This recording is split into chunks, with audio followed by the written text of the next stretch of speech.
কাতল মাছ রান্না করার জন্য এখানে আমি কয়েক পিস কাতল মাছ কেটে ধুয়ে নিয়েছি। এখানে আমি নিয়েছি কিছু বেগুন আর আলু। বেগুনগুলো আমি এই সাইজ করে কেটে নিয়েছি, আর আলুগুলো আমি এই সাইজ করে কেটে ভালো করে ধুয়ে নিয়েছি। আর এখানে কিছু মশলা নিয়েছি। এখানে নিয়েছি 2 চামচ জিরা বাটা, 2 চামচ শুকনো মরিচের গুঁড়া, 2 চামচ ধনের গুঁড়া, 2 চামচ হলুদের গুঁড়া, আর 2 চামচ আদা বাটা। আর এখানে নিয়েছি 5 ফোড়ন, নিয়েছি 4টা এলাচ, 3টা লবঙ্গ, কয়েকটা গোলমরিচ, আর 4-5টা দারচিনি, আর একটা তেজপাতা, একটা শুকনো মরিচ, আর কিছু জিরা। চলুন বন্ধুরা রান্নাটা শুরু করি। এখানে দিয়ে দিলাম 1 চামচ হলুদ, আর দিয়ে দিলাম স্বাদ মতো লবণ। এখন আমি মাছটা ভালো করে মাখিয়ে নেব।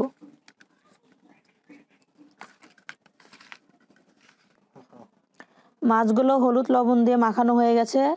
কড়াইটা গরম হয়ে গেছে, এখন আমি রান্নার তেল দিয়ে দিলাম। প্রথমে আমি মাছটা ভেজে নেব।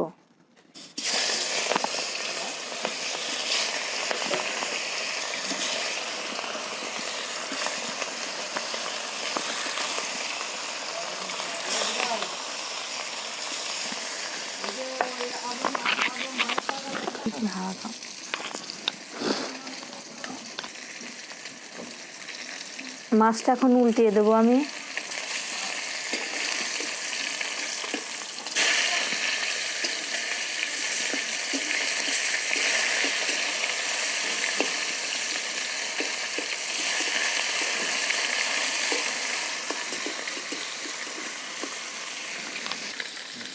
তো বন্ধুরা এই ফাঁকে আমি এখন হলুদ লবণ দিয়ে আলু আর বেগুনগুলো মাখিয়ে নেব।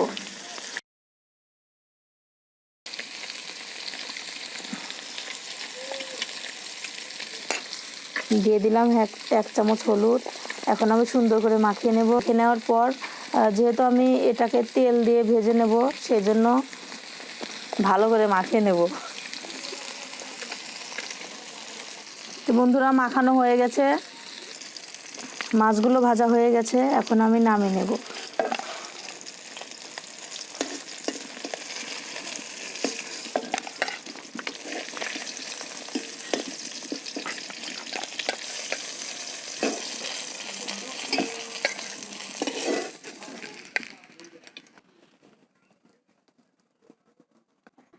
প্রথমে আমি বেগুনগুলো ভেজে নেব।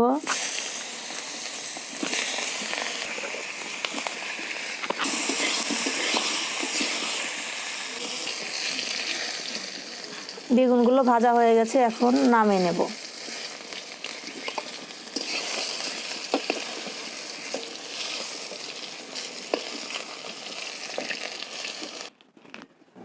এখন আমি আলুগুলো ভেজে নেব।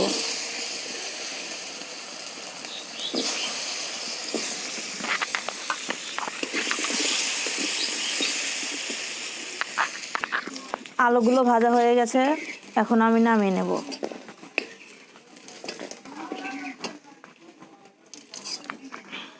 মশলাগুলো এখন পেস্ট করে নেব। পেস্ট করে নেওয়ার জন্য দিয়ে দিলাম সামান্য একটু জল।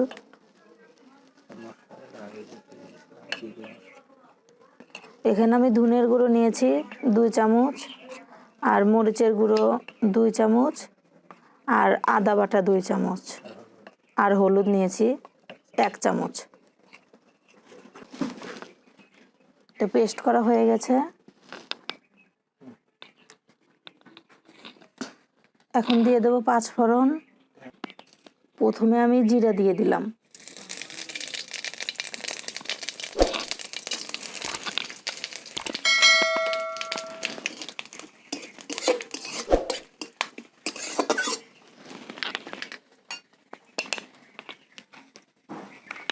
তারপর আমি দিয়ে দিলাম পেস্ট করা মশলা।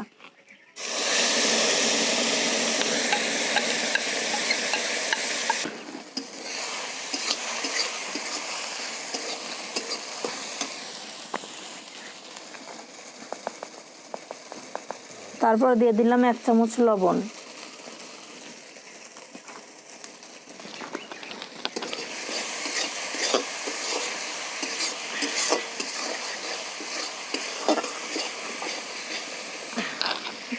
দিয়ে দিলাম সামান্য একটু তেল।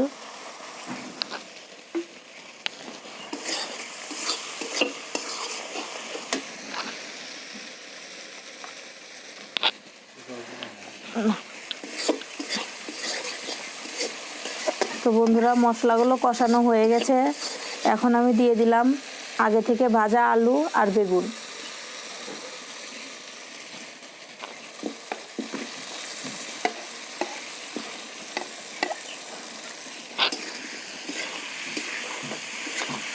আলু আর বেগুন নেড়ে চেড়ে সামান্য একটু সময় কষিয়ে নেব।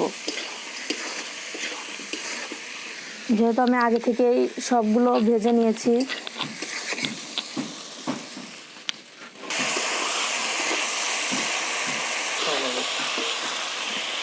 আলু আর বেগুন কষানো হয়ে গেছে, এখন আমি দিয়ে দেব ঝোল।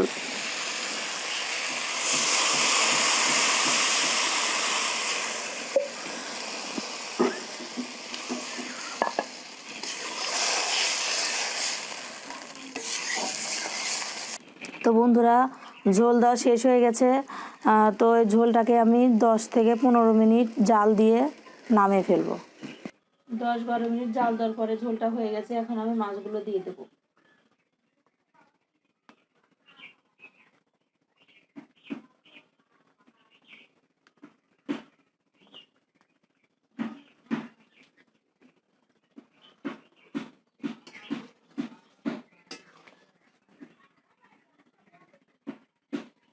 মাছগুলো দেওয়া হয়ে গেছে, এখন আমি 2 থেকে 3 মিনিট জাল দিয়ে নেব।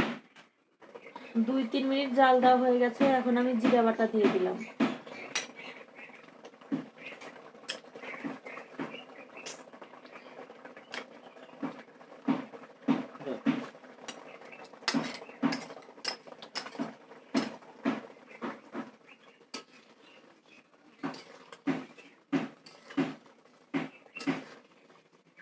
এখন আমি ঢাকনা দিয়ে ঢেকে দেবো, 2-3 মিনিট জাল দেওয়ার পর নামিয়ে ফেলবো।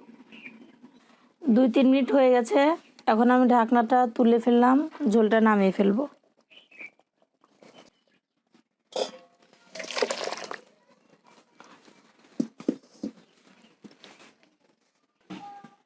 তো বন্ধুরা দেখতেই পাচ্ছেন ঝোলটা হয়ে গেছে, দেখতেও কত সুন্দর হয়েছে, খেতেও দারুণ। আপনারা বাড়িতে অবশ্যই ট্রাই করবেন, নিজেও খাবেন, পরিবারের সবাইকেই খাওয়াবেন। তো আমার রান্নাটা কীরকম হলো সেটা কমেন্টে জানিয়ে দেবেন। তো আমার রেসিপিটি যদি আপনাদের ভালো লেগে থাকে তাহলে লাইক, কমেন্ট, শেয়ার করবেন আর আমার চ্যানেলটিকে সাবস্ক্রাইব করবেন। পাশের বেল বাটন প্রেস করে রাখুন নতুন নতুন ভিডিও নোটিফিকেশন পাওয়ার জন্য। ধন্যবাদ।